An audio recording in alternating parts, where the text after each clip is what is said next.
So hello and welcome. Happy Friday. Today is Friday, November the 12th. This is episode number 133 of Backyard Beekeeping Questions and Answers.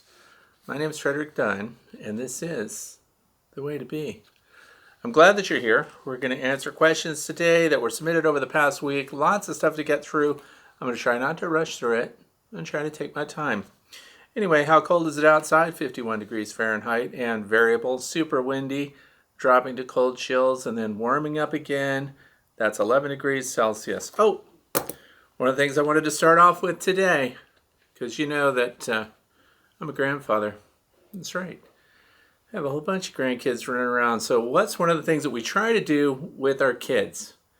We want them to be involved in beekeeping. I have bee helpers that are 6 years old. They're the ones that do the drawings for the HiveGate giveaways and things like that, for those of you who are on Facebook and in those groups. And getting kids interested through what? What can we do? Put them in front of the TV, sit them down in front of their cell phone and say, watch some kid channels, or we could read a book to them. So this book came to me. I have no interest in earning money from it. I'm just promoting it because it's another book that I happen to like, and it's a children's book. Now, what's it called? Henry Meets a Honeybee. So sit down and read with your kids, because a lot of people are thinking about gifts to get this time of year, and this one is pretty good. So it's illustrated and written by the same guy, Justin Ruger. So the illustrations are pretty cool, nice and colorful, just the way the kids like it. So get your grandkids, get your own kids if you have little ones at home, and get them to read about the adventure. I'm not going to do a spoiler here, but it's pretty cool because what Henry does is he doesn't know about bees. He, in fact, is a little bit afraid of them, but he loves nature, so he goes out in his yard and he looks at nature and he looks at all the things. He listens to stuff buzzing around. See, he sees flowers and birds and things like that, but a bee shows up and scares him.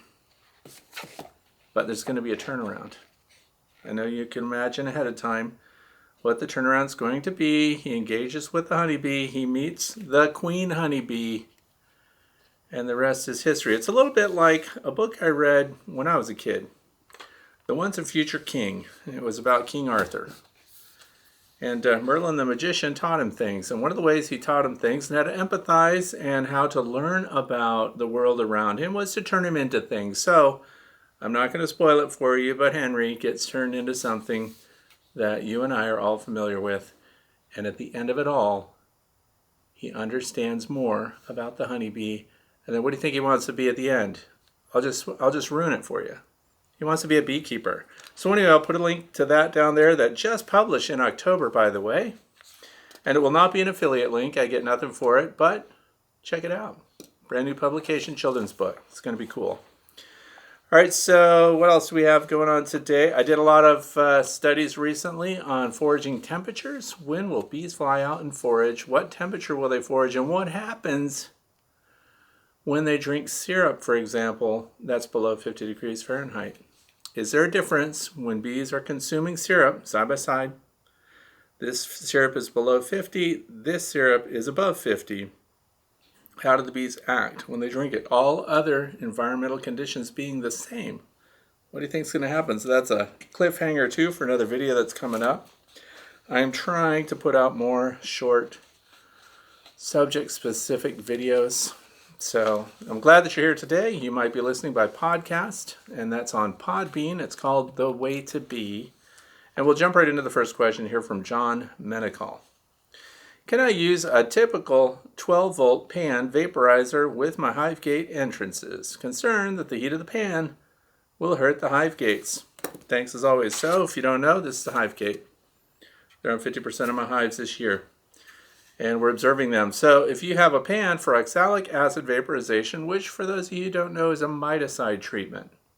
So they put oxalic acid in it, and it goes straight from a solid to a vapor, so it's sublimation. Poof. But the problem is there's a lot of heat. You cannot stick that in here. So I wrote right away to John, because I didn't want him to make a mistake. This is plastic. It's going to burn. The pan's going to get hot. Not only that, if you stick your pan in a slender opening like this, the way the pan's designed, oxalis needs to vaporize up and out and get around. It's not going to be able to do that through this. Nope. So you're going to have to pull this out, do your vaporization, remove your pan after the 2 or 3 minutes it takes to get all your oxalic acid into the air, and then you'll put this back in and of course close that up for about 10 minutes. So anyway, no, you can't do it. They'll melt. And that's it for that one. That was an easy question to answer. Next question, number 2, is from Alex in Sydney, Australia. Can you explain how queen's pheromones permeate through the hive when introducing a new queen? I've recently read it's based on touch between bees, and not what I assumed was a slowly dispersed odor that wafted through the hive. So what is the number one communication that honeybees use? What's their number one sense? It's their pheromone sense. So what the smells are. So the queen, bees can tell a lot from the queen, by the way. They can tell if she's fertile, they can tell if she's been mated, and they can tell if she's productive, or if they need to get rid of her because her pheromones rise and fall. Hormones are internal, pheromones are external. Interesting, right? So if you notice when a queen bee is on the frame, queen bees that are in lay, those that are productive, producing eggs, get a lot of attention. They have a retinue. Those are all the bees that are around her, taking care of her and making sure that every need is met, but they're also the ones that are ushering her along and making sure that she's depositing her eggs kind of where they want her to, although there are some queens that run away and scoot all over the place.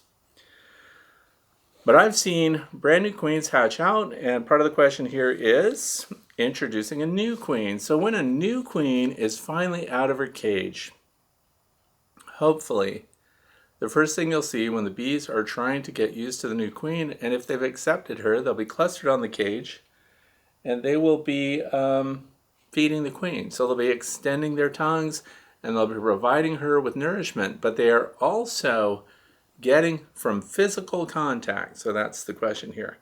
They're getting some of that queen's pheromone from them, so they're going to understand her fertility level, and that's why they're very interested.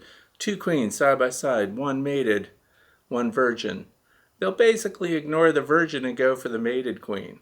And we did this test. It was pretty funny because we used queen mandibular pheromone, and we had a cluster of a swarm of bees flying out. And so what I wanted to see was if I went out there with a queen mandibular pheromone, which imitates chemically the pheromone that the bees would perceive if the queen were mated. And there's no queen, it's just a pheromone by itself. And I derailed a whole bunch of the bees to that. So a mated queen gets more attention. They do that through contact, and they're going to spread that around. So even the bees that are attending to the queen, they're anxious to spread her pheromone around, and they do that with their antennae. You're going to see bees come together, and their antennae will touch. And they're also, those antennae have been in touch with the queen's body. So this is tactile. It's physical contact. And then they spread the pheromones around that way. They'll also extend their tongues and share. And by doing that, they're also spreading the pheromone around. Because of all this physical contact that has to happen, this is why sometimes extremely large colonies have problems staying together. And that's because the queen pheromone, of course, the more bees that have to pass this around, and the more active they have to be around the queen and spreading that around, then the weaker it's going to be in the farther extremities of the colony. And the more bees that are present, the weaker that pheromone is. But laying queens have stronger pheromones. As they get through their life and they start to lay less, or that pheromone starts to diminish a little bit, that's kind of a stimulus too for the retinue around the queen. She doesn't smell as good as she used to. She might be failing. That's when they start to think about building swarm cells or supersedure cells, where a swarm doesn't emit and just the queen gets replaced because maybe she's sick, old, and dying out. So that's what that is, and it is through direct contact. Next question, number 3. This is from Christina from Carlsbad, New Mexico. Just captured a medium to large swarm yesterday. They're all Africanized. I'm hoping I can convince them to stick around until I can remove the queen in February and replace her with a bee weaver queen. Anyway, my question is, what kind of dry feed should I give? I just ordered a rapid round from Amazon and noticed Mann Lake Ultra Bee dry feed offered. Okay, I'm going to stop on the question right there. I don't recommend putting in dry pollen substitute, which is Ultra Bee from Mann Lake being described here, inside the hive. I don't do it. I don't ever do that. So if you want to put a feed supplement inside the hive, I'm hoping that it's going to be at this time of year a winter patty. Some people in spring, not in fall, because fall you'd be wasting your money putting in these expensive pollen patties. But winter patties provide the bees with resources going into winter, and pollen patties are the early spring stimulus for brood production, but I'm going to get on to that too in a minute. I know you've covered this, but forgive me for not paying attention because I thought it didn't affect me. Wild Africans killed my bee weaver colony. When I finally got my hands on the Ross Round kit, June 1, I had 2 deep supers above the brood box, Ross Rounds, and the top one must have been 80 pounds. When I put those rounds in there and the wild killers came out of the trees and killed the hive, starting over in February, well, maybe not quite from scratch. So here's the thing, because we have those genetics now, and by the way, the Africanized honeybees have a tendency to take over an existing colony of bees, and it's called usurpation. So when they usurp a queen, that means a queen shows up with a bunch of bees, and they move into a colony that already has a queen in it that seems queen right, and guess what? They track down and they kill the queen and they replace the queen. It's a serious hostile takeover. So that's kind of your word of the day in beekeeping, usurpation, and Africanized honeybees are known to do that. So these are my concerns. Why would we want to feed them and kick off a bunch of brood right now?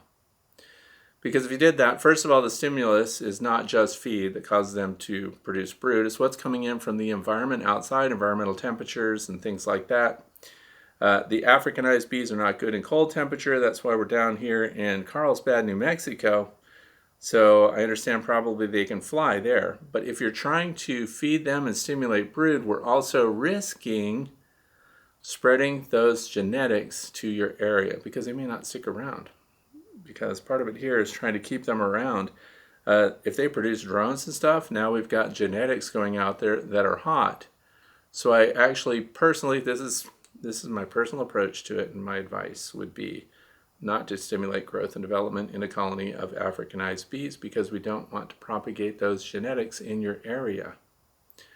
So I would slow them down. I wouldn't give them the proteins they need to produce brood and have drones and things like that. But if you're just trying to keep them alive to sustain them, this is a toss-up.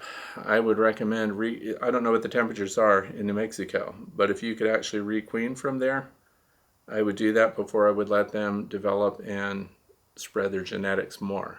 So that hive has been the victim of a hostile takeover. We want to control the genetics, reduce those genetics, get rid of the queen, don't let her make drones. That's just my opinion. So I wouldn't hold them till spring or try to get them to be sustained. I would look for another queen right away from somebody else who has an extra one, hopefully. And I don't think Bee Weaver down in Texas, I think they're done with queens for this year. So maybe you've got a friend that you can combine with or get, it has to be a laying queen this time of year because the idea of getting them to mate right now is too late. Question number 4, little gamer. Hello, Fred. Reed Mayer from Wisconsin. I'm a backyard beekeeper and I've been looking into different ways to keep my beekeeping hobby to just 2 Langstroth hives. This question comes so often. However, as you know, when swarm season arrives, we can either split our colonies or expand our apiary or let them swarm. I was looking at using a Snellgrove board to create an artificial split when I feel the colony has reached a point when swarming is in the near future. In Wisconsin, that seems to be late May. Have you had any experience with the Snellgrove method, and would you share? Okay, so I have my own ideas already for the coming spring of 2022. And it does involve the Snellgrove method. Now, the Snellgrove method is fine. That was developed in 1934, by the way. So if you can imagine where I might be going with this. Slowing things down, separating them, creating a new colony, pulling the queen out, setting her aside. What did they not have in that time frame? We didn't have Varroa destructor mites. So I have my own solution coming up this year. And I've talked about it before, but I'm going to mention it again. Because this is perfect for the backyard beekeeper who wants to keep their numbers down, but there's a second benefit to doing this. One is you're going to keep your brood down, you're going to keep your swarms hopefully under control. At the same time, you're going to provide a broodless time frame for your colony right before that spring nectar flow. I know that's counterproductive. People that are into honey and everything else will be like, Fred, you're crazy, because you're telling people to slow down their brood at a time when they're going to be in rapid buildup. But you're right, that's when they're also going to swarm. Around here, people get caught off guard by swarms right and left. So what am I going to do this year? Yes, I'm going to talk about this queen cage again. And that's because this does a couple of things. One, what else is going to be building up fast in the spring? The mites, if they weren't completely under control going into winter and that kind of thing. So also you're going to have to do mite counts, but this has twofold benefits for the beekeeper, backyard beekeeper. What this will do is we get our queen, we find her on a frame of brood, and you need to get used to finding your queen, by the way. And whether it's an 8 or 10 frame brood box, whatever frame that queen is on right now, you take that whole frame and you put it in the number one position. Hopefully where I am, it's to the east side of your hive. That's because that's where my bees naturally concentrate their brood on their own. They don't naturally build in the middle, especially in the spring. They build on the warmest side, the side that gets the warmest earliest in the day. So here's the queen. She's on this frame. Let's say we put her in the number one position. I'd put this trap around her, which is just a big queen excluder, but look, it covers the top. It also covers the bottom. And then it goes against the side wall of the hive, so now she has no escape, but she does have full access to both sides of this frame. So the queen can continue to lay her eggs on this frame. Not just that, the bees inside the hive have full access as a queen excluder, not a worker bee excluder. So the workers get in here, they still attend to the queen. She goes ahead and she starts laying her eggs, and then bees are going to be hatching out also. Now, what's happened? We left the frames, the 9 remaining frames in a 10 frame box. She's already been laying in there because this is a time of rapid increase, right? So this is critical. How long am I going to leave my queen caged up in here? I'm going to leave her in there for 14 days. Because I need 21 days to cycle the remaining frames. If there's eggs out there, we need 21 days for those eggs to hatch out, because we're removing every opportunity for the Varroa destructor mites that are in this hive from getting in under freshly capped cells. Where are the only freshly capped cells going to exist? In here. And that's why I'm only keeping her in there for 14 days. After 14 days, I can let her out because she can begin to lay, because she's not going to have capped brood for another 9 days after that. So if I do this whole thing and 21 days from the start, 21 days from the 14 days that she'll be in this captivated situation, right? On that 14th day, I pull this off, I take this frame out, I put this frame in the freezer. The queen, of course, is back in the hive, and then I just replace this frame with another frame of drawn comb, no eggs, no larvae, nothing else. So now that I've released her, she goes about her business and she keeps doing her stuff. And then what's going to happen is, in less than 9 days of releasing the queen, so that's, because they would be capped brood again, capped larvae, and we don't want to have that happen again. So before those get capped, the queen's been released, that's when we have an entire colony that's broodless. No capped. There's brood present because the queen's been released, but I hope you're following me here. The queen has not laid recent enough, so there are no 9-day capped brood. So now all the mites are phoretic. So now a single treatment of oxalic acid vaporization will take out more than 90% of the mites in that colony. So, and if you've got 2 colonies of bees, you're doing this to both of them at the same time. We're going to get all the mites. We're going to flatten them with a single treatment of oxalic acid, and then the bees are back in production. Now you've got your reduction of colony, the occupants in that colony, the numbers in there are reduced for that 14-day period that she was confined here, because we removed those. That gets frozen. If you've got chickens, feed it to them. But once it's been frozen and the mites and the bees that are in that, the larvae that are on there, they're dead. You can clean those out. The bees will clean them out too if you want to leave them to do that. But if you've got chickens or something, or scrape off the comb, whatever you want to do, and you put that back in there, now we've really dealt with mites and we've reduced their instinct to swarm because we've reduced one of the biggest stimulants, which is the population of the hive at a time when there's lots of pollen and nectar in the environment. Win-win. So that's what I'm doing. I'm not using the Snellgrove method. And I'm of course going to show that. We're going to see how it goes, but I see no reason why it wouldn't fail. And by the way, that queen cage system, I found it in one place, and that's Blue Sky Bee Supply. So if you want to look those up, I think they're $19 or something. And of course, you want enough to handle all of your hives that go into hyperdrive in the spring. Happens all the time. People get caught off guard. Last year I was on them. We didn't lose that many swarms last year. So that will be swarm control and varroa mite control. That's it. Question number 5, beginner. This will be my first winter with my 2 hives in central Texas, where attempts vary wildly, it says widely, but wildly, every day and every week.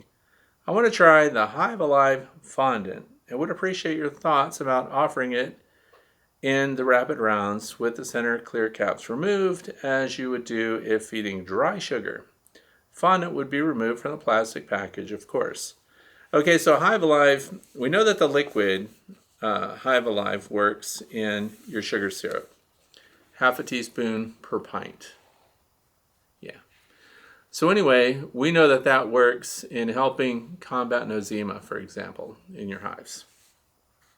I don't know that the Hive Alive winter patties, so the fondant that's coming out, I have that on its way. I don't have any in hand, and I haven't put it on any of my hives, but beside the point, should we be putting them in your rapid round feeder? You probably could. This is a rapid round feeder. This is the winter position. The center comes out. So we're talking about just putting it in here and the bees coming up through here and getting this. I don't know how many warm days we're going to have. Let's see. If you're in a warm area, they'll probably have access to it. It can probably work out, but the best place for fondant to go is directly over the backs of your frames. And so you would have your honey super that's on to provide resources for your bees. So you got your deep brood box and you got at least a medium honey super. Then your fondant packs would go right on top of that. But I don't have any feedback on that yet. And I think that's a new product for Hive Alive this year. So I think a lot of people then will, of course, have feedback on it. And if you give it to all of your hives, we won't have a comparison to know, did it really boost things? Did it not boost things? So even on small scale, if you've got 4 colonies, 2 colonies, do one with and one without, or one with just sugar, and then the other one with the fondant. And then eventually we get a consensus as everybody starts to share what worked and what didn't. And did they use it? Some people received those fondant packs and like the plastic on them was so thick that they had concerns about that. So, but in this description, you're going to take it out of the pack. So you could try it. Maybe you want to give fondant to both of your hives since you bought it.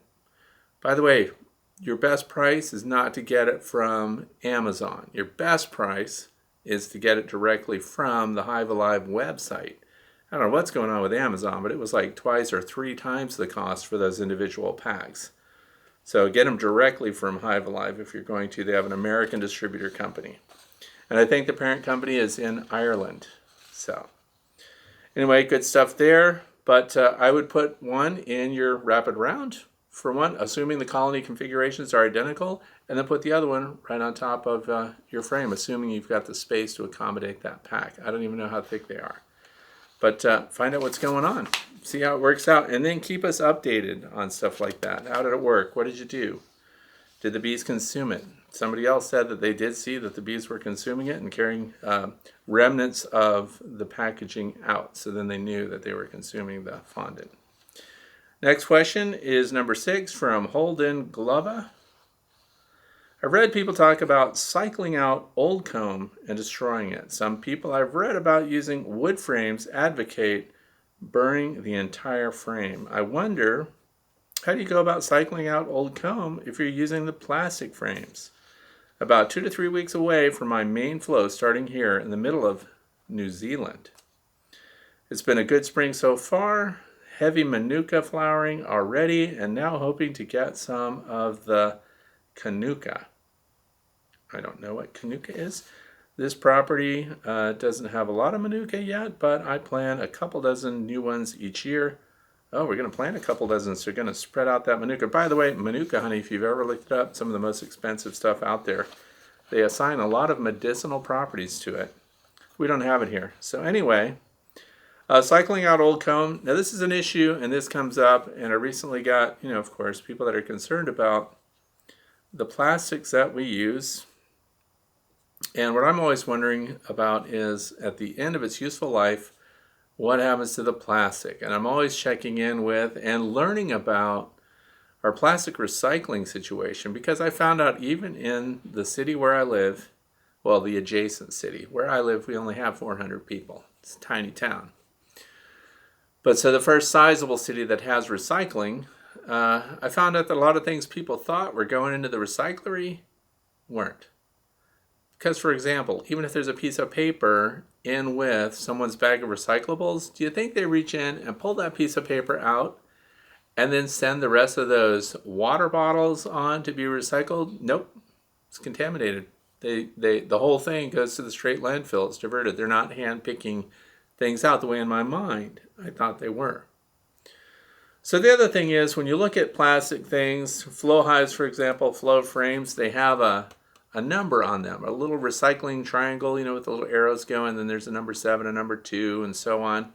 And then you contact your recycling center, because that's what I did, and I wanted to know, what condition does it have to be in for you guys to take it, number 1, and number 2, do you recycle this material? So now we come full circle to, what about our bee frames? First of all, we're cycling out honeybee frames 20% a year, starting, because a lot of you are brand new beekeepers, right? So starting on your 5th year. That's kind of the sweet spot. And you get rid of the oldest, most contaminated, dirtiest comb. Some people say, well, that's the best comb there is. Well, it is if you're trying to set up, for example, a swarm trap or something like that, right along with little bits of propolis and things like that in there, to make it smell like it's been lived in before. But let's remember, honeycomb, beeswax, basically concentrates the bad material that's in the environment. So, and we've all got, by the way, when they tested beeswax honeycomb samples, 100% of it was contaminated. I don't know of anybody that lives in an area where they get real clean beeswax that does not have the residues from, the number one contaminant, by the way, was treatments that were being performed by beekeepers. So how that gets to people's colonies that never use that treatment, I don't know. Is that bee drift? What's going on there? But anyway, pesticides and herbicides end up being concentrated in your comb, so it's a good idea to rotate that out. Now, so the wooden frames with the plastic, my favorite plastic heavy waxed material is by Acorn, by the way.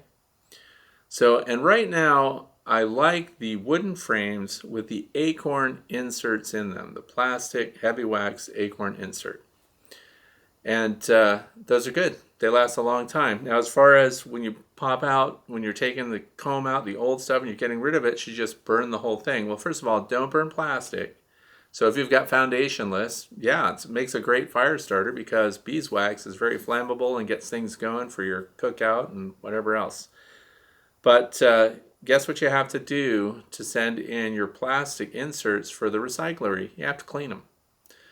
So you're going to have a power washer, and you're going to have to blast off all that old honeycomb and everything and present the recycling center. This is where it gets into what condition will you accept these plastics for recycling. They have to be clean. So if you popped out all those centers, or if you had the one-piece plastic frames, like here's a one-piece. This is that drone frame stuff. So at the end of its useful life, can you recycle it? This doesn't even have a recycling code on it. So are these things at the end of their useful life just headed for the landfill? On the very best case scenario, assuming that the representative from the recycling center says they'll accept it, they're only going to accept it if you've blasted off all of the honeycomb propolis and stuff like that. So it has to be presented cleaner. Guess where it goes? Right into the landfill. So we have to think about the plastics, polystyrene and stuff like that. So, and there are companies, by the way, that want polystyrene, that need it for recycling, and they don't have enough. But those are cities that are not near here. So getting them there, trucking, transport, super expensive. So I don't know if it offsets the cost of that. But rotate them out 20% starting on the 5th year. And because we kind of need the plastic foundation because that's the stuff that holds up. Now I've got flow hives, flow supers, the plastic components of the flow hives. They're still usable. They look grungy, but they're functional and they're usable. So I highly recommend that if we can clean our stuff, if you can get a power washer, if you're going to be a beekeeper and you want a tool that's going to pay off, power washers are very useful. And then you can re-wax it and reintroduce them to your hives again, assuming they came out of a healthy colony of bees. All right, so hopefully answered that. Next question, number 7, comes from Dustin Peterson, California. I've been wondering about heating my hive with electric heater on a thermostat in order to stimulate the queen to lay for another month. I had a bear come through and tore apart all 3 of my hives. 2 of them still have queens, but I worry they don't have enough bees to get through winter. Would the queen start laying again if the hive was warmed for a month or so? Is this a bad idea? Okay, this again, personal preference plays. And this isn't because we had discussions with other people about how the wasps were getting into beehives and the bees were not warmed up and therefore not defending yet. And the wasps were getting a pass and coming in and raiding a beehive. So other people thought, well, if we could just warm up that beehive, you get those bees active, they defend the hive, and then the wasps don't get in. I'm against, personal preference. I don't want to have anything that I have to plug in somewhere as part of a beehive configuration. So including, I don't want batteries either in there. I don't want electronics running some component of my hive that makes my bees only survive because that was there. So, and for example, putting a heating pad, and they're cheap, man. I mean, you can get, if you've ever kept reptiles and things like that, or you've got incubators, these are very low wattage things. Like some of them run 12 watts, 4 watts. They're like warming pads. Some people that breed dogs and cats and things have these warming pads on the bottom where the litter sits so that they don't get chilled and stuff like that. So I understand they're economical. But is that going to translate into benefiting the bees in this way? And I think no, it doesn't. Because the stimulus for that queen to start laying again is more than just warmth in the hive. It's what's going on outside. That's where it really becomes critical on whether or not these bees are going to be foraging and bringing resources in. So it's not just the heat inside the hive at the bottom of the hive. I don't think that's going to work very well. I think it's going to be a waste of resources and connecting everything up and making sure you've got an energy source to warm that up. Because they need to find forage, they need to have foraging days, they need to have nectar and pollen, and the workforce needs to be bringing that in. It needs to be sustainable. So getting them to produce some brood with artificial heat, because when the heat comes up too, their activity comes up in a time of year when they should be slowing down and clustering more and conserving their resources to go through winter. I don't think it's going to be a really effective way to go. Sorry to say. But if someone watching right now has done some kind of heating pad and found that it did work, go ahead and share your story down below. It'd be interesting. And by the way, this is a good opportunity to mention that we have 2 fellowships on Facebook. One is The Way to Bee. So if you just Google The Way to Bee group on Facebook, that's one where you guys can talk about everything that's going on with your bees and stuff, and you can communicate and share with people all over the world and make friends and stuff. That's a fantastic group. And the other thing is the HiveGate Citizen Science group, which is also on Facebook. And that's where people that are testing these also exchange ideas and share what their experiences are. So there's that. We're jumping into question number 8 now from Matt Hill, Nitro, West Virginia. Let's see. I installed a heat pad. Oh, I installed the heat pad on the bottom screen. My bottom board is connected to a bee controller. Well, here's another heat pad thing. I thought I was reading the same question again. Anyway, I installed the heat pad under my screened bottom, but on top of the bottom board. It is connected to a controller with a thermocouple located just under the inner cover on the front side. My question is, what temp should I set for the heat pad to turn on? I have it set to 49 degrees Fahrenheit. Any advice would be great. So there again, heat pad under my screen bottom, but on top. So a screen bottom board, heat pads underneath of that, and then we've got that core flute insert underneath the heat pad. What temperature should a sensor up in the top of the hive trigger that to come on? I don't have an opinion about it. I'm sorry to say. I don't like the idea of it. I think it's much better if we have a stock of bees that's handling the environment that we're putting them in. And if they're not, we don't want to continue working with that line of bees. So bees are really adapted to specific regions and the natural rhythm of that environment. And now you're much better off just putting an energy resource in your hive. So fondant, if it's warm enough still, 2-to-1 sugar syrup, Pro Sweet, things like that. So providing them with nutritional resources so they can generate their own heat, in my opinion, puts that colony well ahead of any kind of artificial heating intervention. And the other thing is insulating your hive more.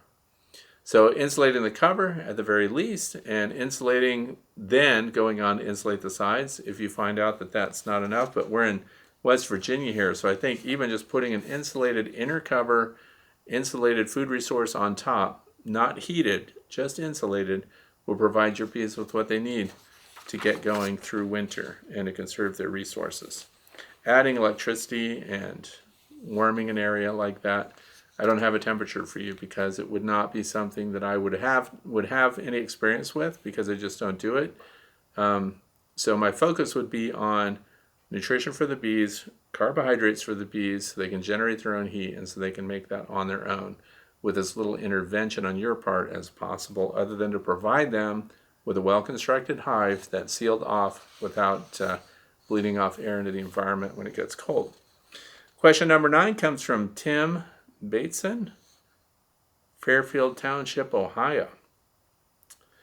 Placed a Govee sensor in a couple hives, was surprised how low the temps were. I used my FLIR attachment on my phone and found the bees clustered in the upper deeps. Are my bees in trouble going into winter? Should I do anything? Should I have done anything differently? Okay, because the war is kind of over when it comes to our bees right now and our backyard beekeeping practices. So what we hope to have done is left enough resources on your colony to get your bees through winter. And by resources, I mean honey. So frames of honey. Where I live, 50 pounds last year, none of the colonies consumed 50 pounds of honey. In fact, I had too much honey left over in the spring. And last year was the first time I had insulated covers on all the hives going through winter. I think that contributed to their reduction of consumption when it comes to the stored resources. So what should you have done? Make sure that they have enough honey to get them through winter. Carbohydrates are critical. So, are they in trouble? Here's the other thing. Because I have those insulated inner covers on my hives now, I noticed that the heat signature was high in all the hives, where historically I would look at the hives this time of year and see the cluster of bees maybe in the middle, maybe close to the bottom third, but I've never had them in November all the way at the top. So, and then somebody else said, are you sure that the bees are actually up in the top? Or because you have insulation up there, how do you know it's not just a pool of warm air that's now showing up on your thermal cameras? So I don't know that that's not the case right now. So what else can we do to check to see if the hive's in trouble or if they have what they need? If you go to tip that hive and it's super lightweight. That's, by the way, if you've got bricks and stuff on your hives, before you tip them, take the bricks off, because otherwise you're pushing bricks. Anyway, so if you tip it and it feels nice and heavy, really solid, the whole thing, they've got resources. I think they're good, and you've done all you can do. The other thing is, back to the doing all you can do, is you've sized your colony correctly for the number of bees that are in it and going into winter. For me, that's 2 boxes, a deep and a medium. And in some cases, I've got 2 deeps out there going on. So then we do thermals on the outside to see where the cluster is. And I've got clusters up at the top, up in the top box already, because that's where it's warm. So they've already sped things up and migrated right up there. But then when they get these warmer days in wintertime, they will, in theory, migrate back down and organize the resources or organize the cluster over that resource of stored capped honey. What can you do? Well, you have a feeder shim on top of your hive, I hope. And I hope it's a feeder shim inside a box that's completely enclosed so that when you open it and you access the feed, you're not venting off the warm air that's in the top of the hive to tend to the feeder. So what do? Because we talk about rapid rounds all the time, I'm just a simple thing. I know you already know what to do. I'm just gonna, just in case there's one person out there.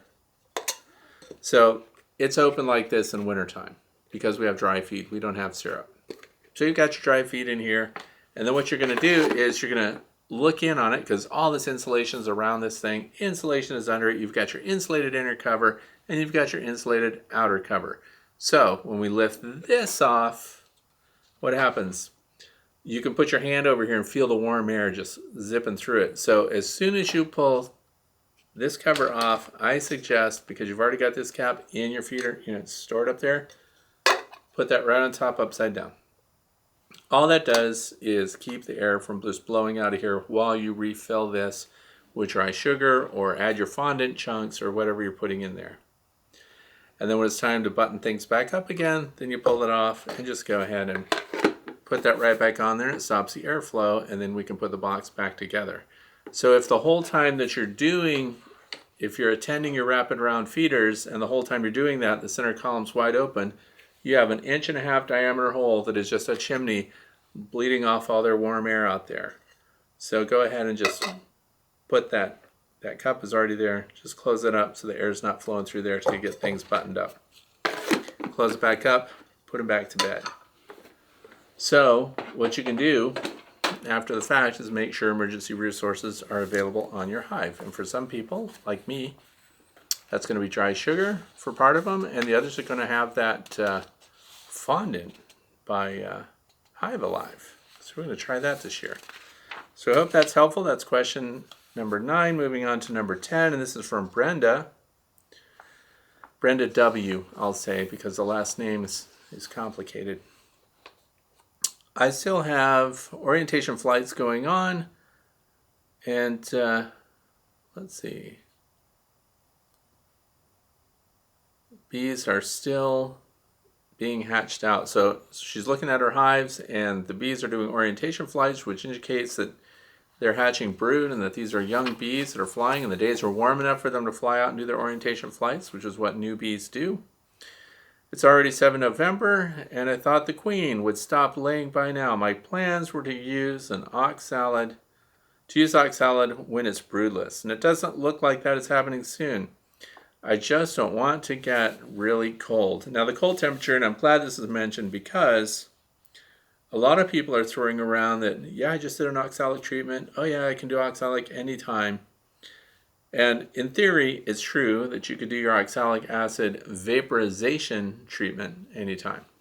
But it's not going to be super effective if the bees inside that hive are all clustered up tight, because we need that oxalic acid vapor to move through the cluster of the bees, because we need to get it on as many surfaces as we can, and then we need those little varroa destructor mites to climb around, get it on the little pads of their feet, and then kill them. That's the theory. We don't really even know, by the way, with all the studies and Dr. Ramsey and everybody else that's cool that's studying varroa mites, we don't understand the vehicle regarding how the oxalic works and kills the mites. So it's pretty interesting. But if anybody's going to figure that out, it's Dr. Ramsey. He's like the king of mites. Anyway, so we're still early. We have brood in the hives. So our magic number here for where I live anyway, in the state of Pennsylvania, last week of November, first week of December. So, but we need one of those warm days. If it stays like 35, 40 degrees right through that time frame, we can't do an oxalic acid vaporization. We could, it's just not going to be effective. It's not going to be great. So you don't want to be out there in the snow, but you get that one day, you watch the forecast, and it's going to be in the 60s. It's going to be sunny, and there's not going to be a lot of wind. That's your sweet spot. That's when you go out there and you do your single delivery of the oxalic acid vaporization, and then you get over 90% efficacy on the phoretic mites because we don't have brood. Broodless. So it's pretty cool. So for Brenda, the game is not over. It's way too early to be doing that knockout punch. Hopefully, by the way, people have been counting mites, and when they had high mite numbers, they've done their treatments ahead of time because the bee's ability to recover from the diseases that the mites have brought in is much reduced if you're trying to treat late in the year. The sweet spot for that would have been back in late August, early September, right after the heavy fall nectar flow. Question number 11 comes from Patty Walton, Larkspur, Colorado. I just bought a FlowHive 2 Plus and used your coupon. Thank you for that. You can get a coupon for yourself at thewaytobee.org. I have a question about your Varroa resistant bees. I'm looking forward to receiving my new hive this Saturday. Looking forward to hearing from you. I get the Varroa resistant bees, there's only one stock that I buy in. I did the test with Saskatraz bees. I've not had good luck with them. Other people will say they're the best bees on earth. Usually those are people in Canada, by the way. If you're in Canada and you're getting Saskatraz bees, you're getting a very different bee than what we are getting from the Olivarez family in California here in the United States, because the breeding programs are slightly different, and therefore the results we're getting from the bees are widely variable, and they did not live up to the way they were represented to me when I got them. So I'm not getting those anymore. They had the highest Varroa mite counts of any bees I've ever kept, so that's pretty interesting. Anyway, I use Bee Weaver queens if I buy any queens. Now this year I made all my own queens, and let's see. So I had nucleus colonies, and I made my own queens in those. That's what I used them for, as resource hives. Smart move on my part. In the past, I've not had the time to keep up with nucleus colonies of bees, because when you set up nucleus colonies, they build so fast, you just get out of hand, and then you've got swarm machines on your hands. But this year I kept up with them, so it actually was a very good resource. But if I'm buying in a queen, if I'm buying in stock, I buy in the Bee Weaver bees, and I'll put a link to a video rather than just linking you to their website where you can read about the queens. There's a video that's probably also on the website, Bee Weaver Queens. Watch the video and listen to how they arrived at the stock that they have and what their method was. And the traits hold true. So unlike some other bees that we get told will do certain things, when you get them you find out it's just not the case. So they have been very good performing bees for me. A lot of people have concerns over how hot the Bee Weaver bees are. And some people say, oh, they just don't like me. Oh, those things are hot. Well, early on, years ago, I had a couple hot queens from them too. But in the past 10 years, they've been doing very well. And if you've watched my videos, I go in there with no gloves and stuff. I make videos and show you that those are Weaver-derived queens. So they're pretty good. And they definitely put the smackdown on the Varroa destructor mites, and can keep you in a category where if you need treatment, you don't need to do it a lot. And in some cases, the colonies do not require treatment on an individual basis, but then there's always the one or two colonies that have a lot of Varroa mites on them, and they're the ones that are drifting into those. So now, by the way, my philosophy has changed.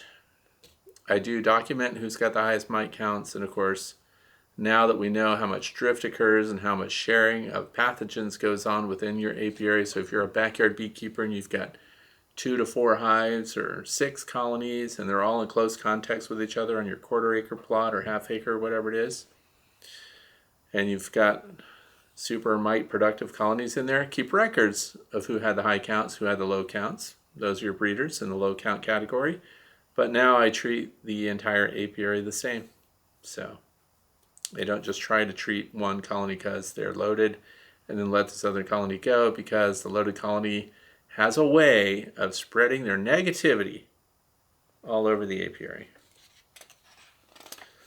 So that's it. Moving on. Number 12, Nancy from Harleysville, PA. Help! I have thousands of yellow jackets in and around my apiary, 22 colonies. Some are in my feeding shims. I'm trying the rapid around method in some hives. Yellow jackets are in my feeders on the hives. What can I do? Well, this leads into some of the stuff I'm looking at right now, which is when do things forage and at what temperatures? Well, what you can do is, of course, robbing screens. We're talking 22 colonies here. This is the most popular robbing screen out there.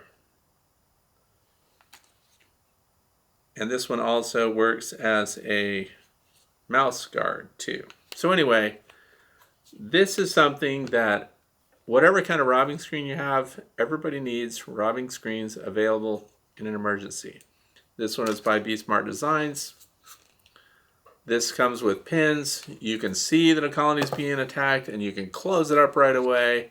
And then after a few hours, you can open up one side of this and the resident bees can move in and out. So that's one thing. But if you don't have that, there's another thing that these are things beekeepers need to have. This is almost standard gear now. Number 8 screen. Number 8 screen is pretty fine.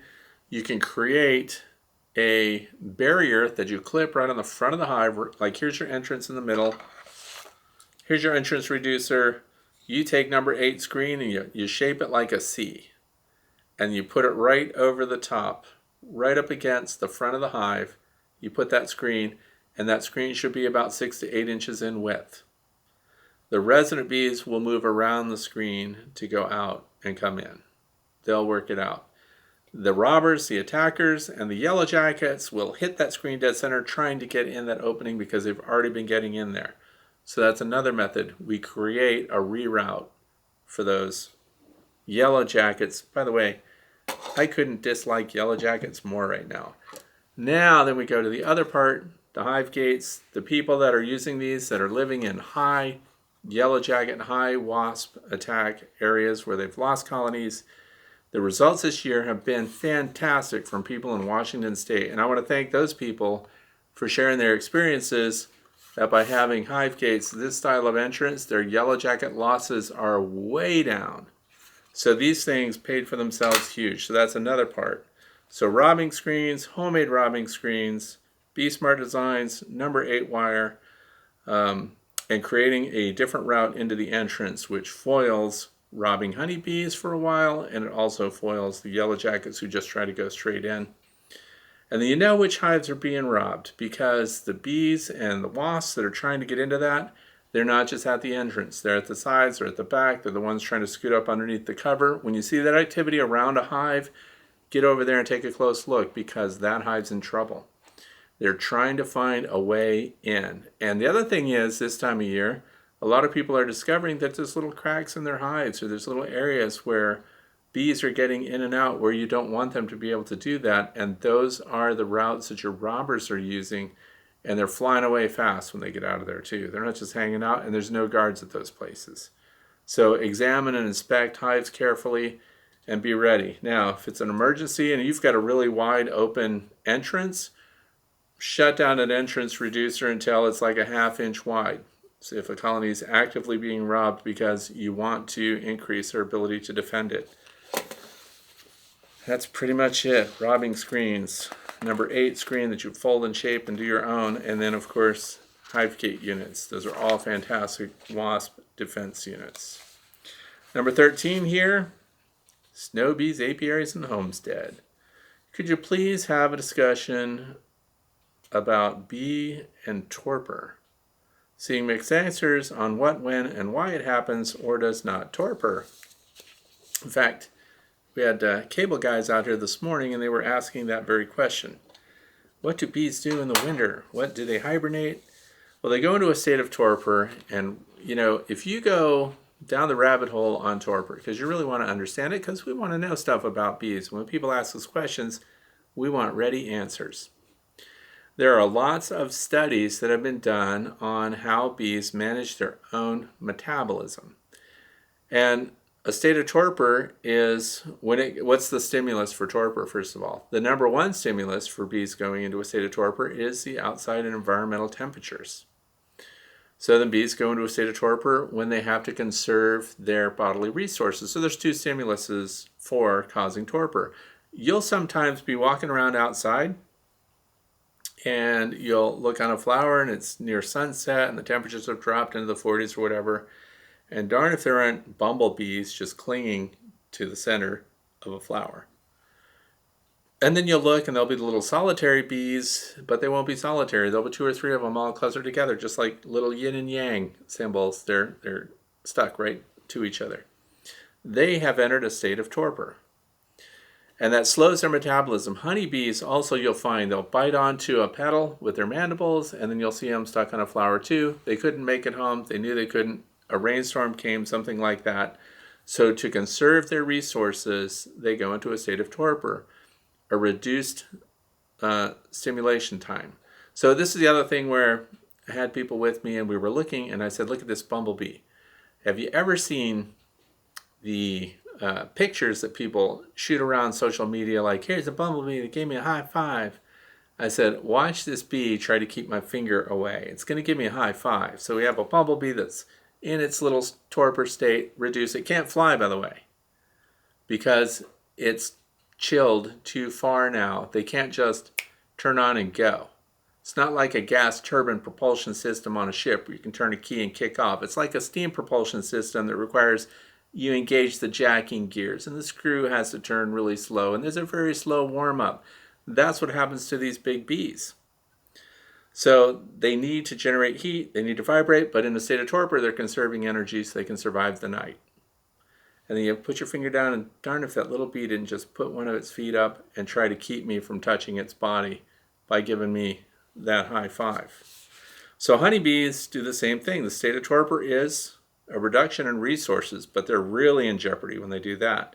That means there's not enough food coming in, there's not food available to them, so they reduce their activity, and they also reduce their ability to survive because they can only, in a state of torpor like that, make it for a few hours and then they're dead. So those are the bees that starve out. You see their abdomens are just like a little accordion closed up. They're out of food, they're out of resources, and they went into a state of torpor as a ditch effort to survive, and then by some miracle, all of a sudden it would warm up and there would be resources available and they could start to get nectar, get the carbohydrates, their abdomen would start to elongate again. So if you want to see if your bees are doing well, look at the size of their abdomens this time of year. That's another tell. But anyway, the other part of that is the cluster of bees. They enter a state of torpor, especially the mantle. That's the outer area of your cluster of bees as winter comes. So bees cluster anytime we're in the low 60s and below. And so the stimulus is the temperature. Now they're in a state of torpor, which means their metabolism is slow. It's not a full-blown hibernation state. And torpor is assigned to lots of different insects, and they're just trying to conserve their energy because the activity is not beneficial to the bees. That's why when you do a thermal scan of a cluster of bees, do you think all of the bees in the cluster are generating heat to guarantee their survival and keep the brood and the queen and the nurse bees, those fat-bodied winter bees, they're in the protected sphere inside the cluster. And they're the ones that generate just enough heat to make it. So they're not going to waste energy. They're not going to waste resources. Energy burns resources. So you'll just see spots of bees around that are generating heat, and the others will remain in a state of torpor, a state of conservation, metabolic conservation. So then look at a hexagonal cell in the beehive. When a heater bee goes into that cell, how many adjacent cells is she heating? 6. So 6 bees will be getting passive heat generated by the one heater bee. It's really efficient. And then that heater bee will turn off and another one will come on and start to generate warmth. Just enough to keep the bees alive. And the rest of them go into a torpor state to conserve resources. that's what it is. And what I did try to do, by the way, I spent a lot of time on this today. I tried to get the latest research papers on torpor and the metabolism of the bee.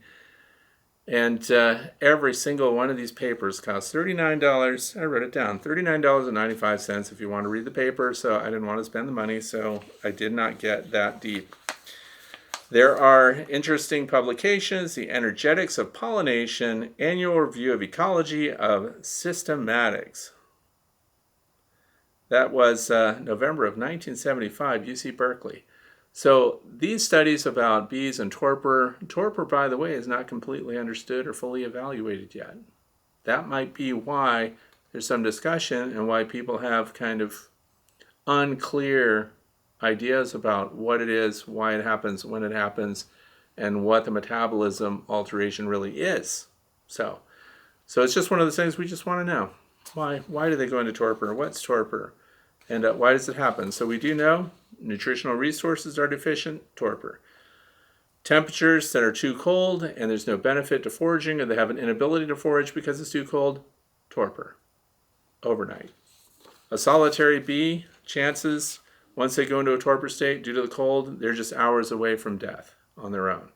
But if they can get to the cluster, if they can get to the hive, then they'll of course survive, because that is what the superorganism does, and that's how they make it. They become a warm-blooded animal as a superorganism that can generate its own heat and get through winter. That's one of the marvels of honeybees. Number 14, last question for the day. This is from Bryce Bennett. Let's see, from New Hampshire. So, good morning, Fred. In Q&A number 132, you were talking insulation and condensation and your bees up top. Question number 1. If the sides were insulated as well as the top, the hat would be warmer, lower, and possibly with the bees as well? And then number 2, I'm a tradesman, mostly residential home construction. In the last few decades, there has been more talk of condensation and dew point and such. As I was led to understand, air is the vehicle that transports moisture. Condensation happens when the warmer moist air meets cooler temperatures, regardless of the medium. If it is in wood, the wood gets soggy. If it's the air or fog, rain can occur. If in that gradient between hot and cold is inside closed cell foam, then no condensation takes place. That's the thinking with a no vent roof and spray foam on exterior walls. Capture the dew point in the foam. Kind of off track, but I think it applies well to insulated hives. If the total hive is warmer, then shouldn't the condensation be lower in the hive? So this is going to be interesting, and yeah, that's all true. And that's why for example, he mentioned in home construction, we have an insulated attic right over the roof. Like if you're looking at the ceiling of one of your upstairs rooms, if you're on a multi-level house, or if you're on a single-level ranch-style house, then your roof is the most insulated. You want an R30 and above for efficiency. And to get the efficiency credit, by the way, you have to have enough insulation up there. Then there's an airspace, then there's a roof, and that roof itself is not insulated. Interior sheathing is exposed, and we don't want any condensation to happen there. That's why we have soffit venting, and then we have the insulation below that. But sometimes people come in and they spray Icynene, and now they made the roof sheathing itself the insulated part, and now the attic space holds a warm air space, which makes the lower space even warmer than it otherwise would have been. And now condensation doesn't form on the roof sheathing, which would cause rot and black mold and things like that to occur because of the temperature differential outside to inside. But these closed cell foam, just as described here, prevents that from happening. So the Icynene is another thing. But here's the deal. If you want to see, because see, this isn't new. So this discussion that constantly goes on now about venting, not venting, the thermodynamics are more complex than a lot of people think. In some cases, a colony would need to be vented. In smaller colonies, smaller cavities, occupied by fewer bees, they do not need to be vented, and they could be a single entrance only, and that's what I do. All my hives only have entrances as their single source for venting and transferring air and exhausting CO2 and bringing in fresh air and everything else. And so I'm going to link a video down in the video description here that will show, because I have observation hives. And when you have an observation hive, you get to see this dynamic happen. You get to see where the bees cluster. You get to see that the airspace around the bees is warm and dry. Even though the bees are not actively heating this entire space, there's a cluster. The critical heat is in the middle of the cluster, and there is passive heat going off from the cluster. They can't generate heat and have respiration and everything else without letting some warmth and some air and humidity leave the cluster. It does, because they have to bring fresh air in, because they have to replenish the oxygen of all the bees that are in the center of the cluster. So anyway, in the video that I will link, you can look at it. Nothing has worse insulation than an observation hive, because the observation hive is designed to be inside a house, and then to have, so it's in a warm space, and then it's supposed to have a vent that goes to the outside, so that's your bees' access to come and go, and then all of their activity should be based on what the weather's doing outside the colony, not inside. But this observation hive in the video only has plexiglass in the front and back, and then 2x4 construction, so 1.5 inches thick of pine, and that's the maximum insulation it has. So in theory, it should be wet everywhere in there. It should be cold, right? I mean, there's no insulated cover even on it. It's just a space that the bees occupy, and they're controlling the immediate climate around and above the bees. So where is the condensation? As described here, shouldn't the condensation be down below? Yes, it should, and it is, if that thing is sealed up well and there's no venting through the top. If I had venting through the top of this observation hive, then I would have another source of condensation where the warm air bleeds out and the cool air back feeds in. So now we have a cold interface there. So you can see it. You can see the ring where the bee cluster ends, condensation is below, and then you're also going to see, if you look at that video, honeybees drinking the condensation that's on the interior surface of that hive, which is critical for their survival.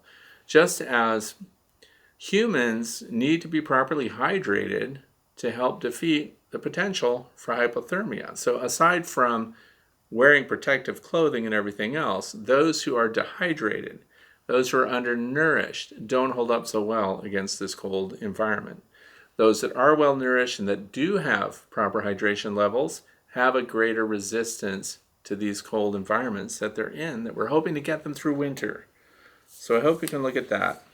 So that's the end of it for today. Upcoming video is going to show bees drinking cold nectar and warm nectar and what their behavior is. How early do the bees forage? In other words, what temperatures are key when they can start to forage? And this will inform you regarding when you should be putting resources out for the bees, and when other things like yellow jacket wasps and European hornets and things like that actually can exploit resources before the honeybees can. So it's going to be some fun information, and there'll be short videos that just show you what I did and what we learned from it. So thanks for watching today. If you're not a subscriber, I invite you to subscribe, and please go ahead and click that like button down below so that you'll know that you've already seen this episode. And I hope, as we go into winter, but for those of you down in Australia, New Zealand, and that area, you're just in the warming period, so we're all jealous of you. And thanks for being here today. Thanks for watching, and I hope that you have a fantastic weekend.